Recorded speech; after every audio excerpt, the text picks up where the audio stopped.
ஒரு புழு உங்கள் முட்டை அப்படிங்கிறது பேனா நுனியில் ஒரு புள்ளி வச்சா தெரிகிற அளவு கூட முட்டை இருக்காது. ஏன்னா பூச்சி சைஸே உங்கள் சுண்டு விரலில் பாதி அளவு கூட இருக்காது. உங்கள் சுண்டு விரலோட நுனியில் பாதி அளவு கூட இருக்காது. அதனோட முட்டைன்னா கண்ணுக்கு தெரியாத முட்டை. இந்த முட்டையிலிருந்து வெளியே வர்ற புழு கண்ணுக்கே தெரியாது. அதனோட உடம்பு சைஸை போல் 50 மடங்குன்னா அது என்னத்தை சாப்பிட்ற போகுதுன்னு நம்ம நினைக்கிறோம்.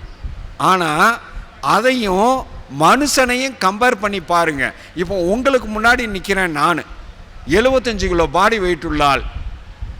நான் ஒரு நாளைக்கு எவ்வளவு சாப்பிடுவேன் அப்படின்னு ஒரு கணக்கு போட்டோம்னா, காலையில் 2 இட்லி 3 தோசை, மத்தியானம் சோறு குழம்பு ரசத்தோட ஃபுல் மீல்ஸு, சாயங்காலம் 4 சப்பாத்தி 2 பரோட்டா, இடையில டீ காஃபி எல்லாத்தையும் வெயிட் போட்டாலும் 75 கிலோ பாடி வெயிட் உள்ள நம்மளால் ஒரு நாளைக்கு 3 கிலோவுக்கு மேலே சாப்பிட முடியாது. 3 கிலோவை சாப்பிட்டுட்டு செரித்து அடுத்த நாள் காலை நம்மளோட அவுட்புட்டு, இது இன்புட்டு அப்படின்னா அவுட்புட்டு மிஞ்சி போனால் 1/4 கிலோவிலேருந்து 1/2 கிலோ. இதுதான் நம்மளோட உடம்போட கெப்பாசிட்டி. மிச்சம் இருக்கிறது நம்ம உடம்புல தண்ணியாகவும் ஜீவாதாரண சக்தியாகவும் உறிஞ்சப்பட்டு உடம்பா மாறிடுது.